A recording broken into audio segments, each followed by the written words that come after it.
Alright y'all, so I'm starting up something. It's going to be rebuilding and trading carburetors if y'all are interested in it.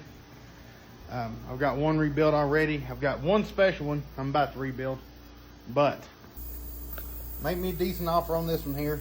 It's ready to go. Put a manual choke on it so you don't have to worry about any electronics with this one.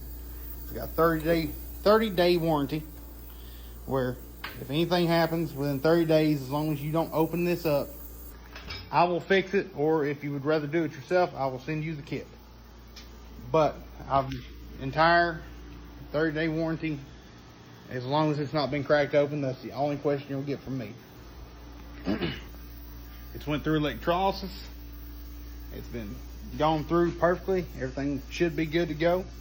You just have to adjust it to your specific application. It's a 650 quick fuel, and you know, decent price should be $3 because it is ready to rock and you got a warranty. But you know, if you make me a decent offer, I'll take it.